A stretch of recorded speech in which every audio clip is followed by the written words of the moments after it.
Isso daqui é uma versão digital da primeira aula do semestre que eu dou no curso de psicologia da Exuda, na disciplina de psiquiatria.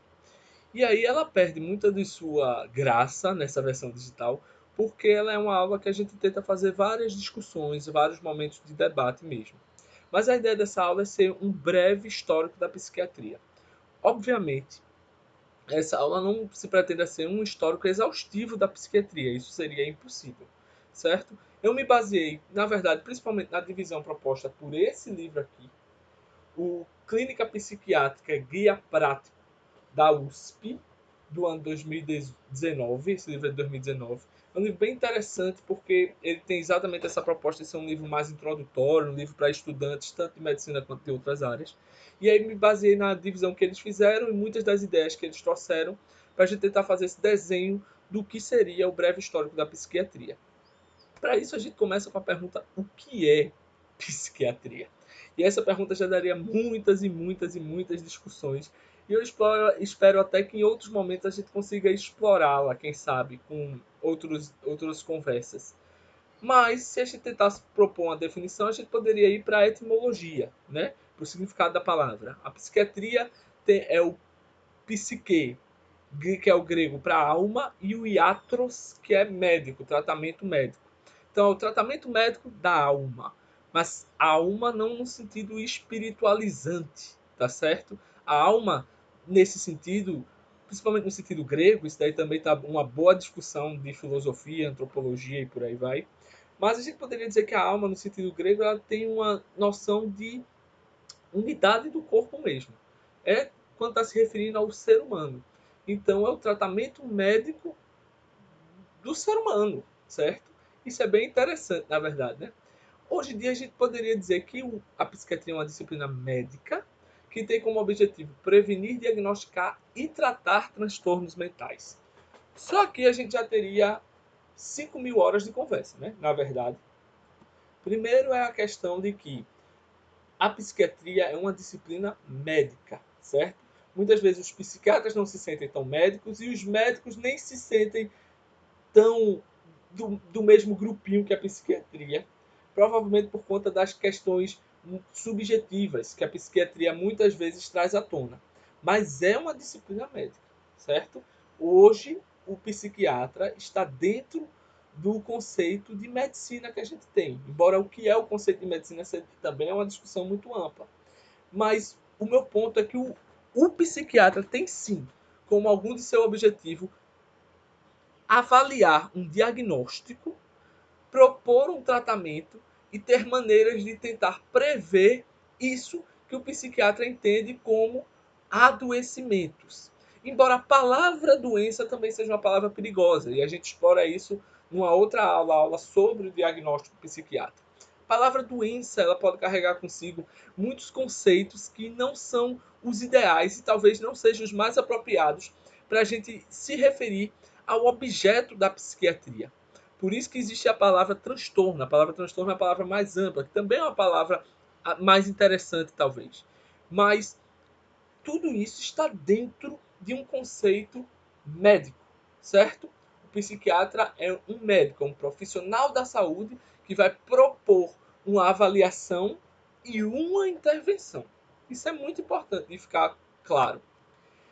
O livro da USP, não aquele que eu mostrei, um de 2011, diz assim: mais do que qualquer outra especialidade médica, o estudo de muitos conceitos psiquiátricos, como as oposições endógeno e exógeno, neurose e psicose, forma e conteúdo, não pode ser entendido sem o conhecimento das ideias que permeiam histórica e filosoficamente as discussões sobre mente e cérebro, entre outras questões epistemológicas.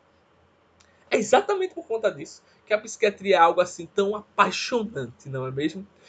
Ou seja, se a gente quiser discutir profundamente psiquiatria, profundamente, a gente precisa ter discussões até de cunho um pouco mais filosóficas sobre a questão de mente e cérebro, sobre a questão de epistemologia. O que é epistemologia?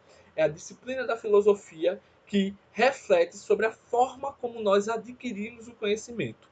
Eu não estou aqui para enganar vocês, tá certo? Essa aqui não é uma disciplina puramente filosófica. se você está vendo isso daqui no YouTube, eu não estou dizendo que eu tenho capacidade de discutir tudo isso a fundo, embora a ideia do canal é essa, né? Questões de psiquiatria. É levantar também, por meio de discussões, de vídeos, de reflexões, de aulas, mas levantar também essas questões, que são questões eminentemente psiquiátricas, quer queira ou quer não. Mas não sai daqui achando que você vai ter a resposta perfeita sobre o que é endógeno, o que é exógeno. Essa discussão sobre o que é neurose, o que é psicose, vai variar muito. E aí nós temos os primórdios da psiquiatria. Há, há registros no ano de 3.500 de coisas que hoje a gente poderia entender como psicopatia e melancolia. Veja só, não entenda errado. Não é que se diagnostica psicopatia desde o ano de 3.500 na Babilônia. Não é isso.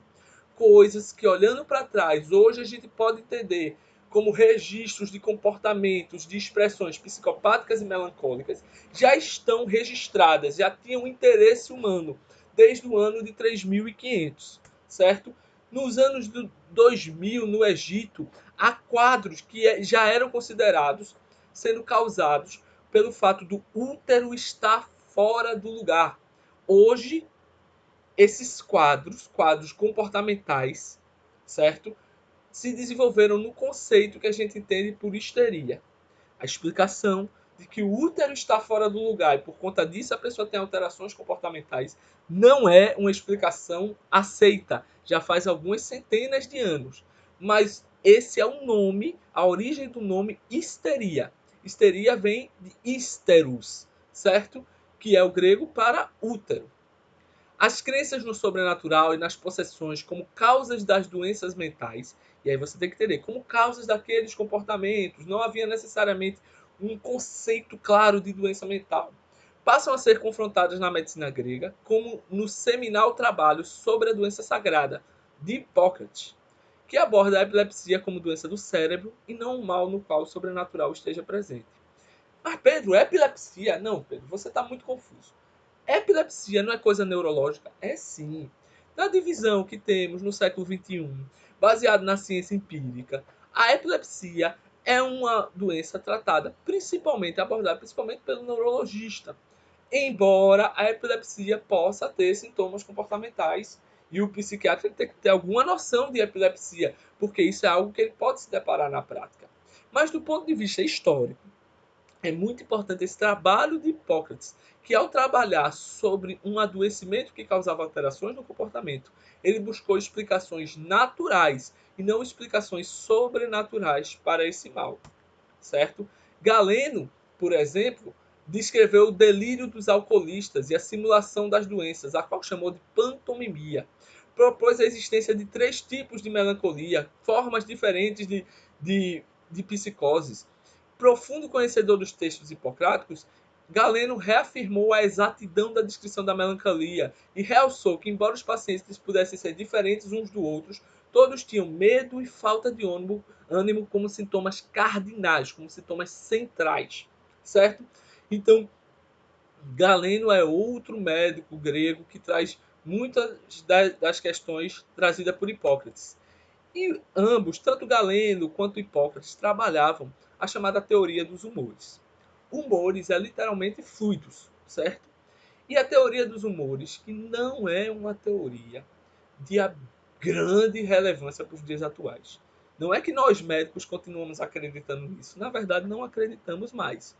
Porém, foi uma tentativa de explicação. Uma tentativa de explicação a partir de uma racionalidade e que tem a sua importância histórica por conta disso. Para Hipócrates, para Galeno, o bem-estar físico e mental seria causado pelo equilíbrio de 4 fluidos: o sangue, a bile negra, a bile amarela e a fleuma. E conforme você tivesse mais de um tipo desse sangue, desse fluido, você teria mais propensão a um tipo de personalidade. Por exemplo, uma pessoa com muito fluido sanguíneo era uma pessoa otimista, falante, responsável, gordo. Perceba que algumas das coisas talvez seriam o que nós hoje em dia descreveríamos como histriônicos, narcisistas, tá certo? Mas, então, é muito interessante isso se você parar para pensar, né? A ideia de que alguns tipos de comportamento, alguns fenômenos do comportamento já eram percebidos, mesmo que dessemos nomes diferentes ou até explicações diferentes, ou até dividíssemos de forma diferente do que a gente divide hoje em dia. Mas tem alguma coisa que se mantém, né? Tem alguma coisa do comportamento humano que sempre esteve lá. Acho essa uma observação muito interessante.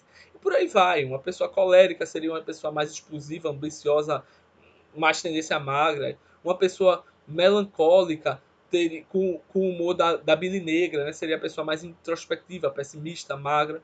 Então foi uma das tentativas de descrição, de explicação do comportamento e das emoções humanas. Portanto, tá aí. Querendo ou não, é um primórdio da psiquiatria.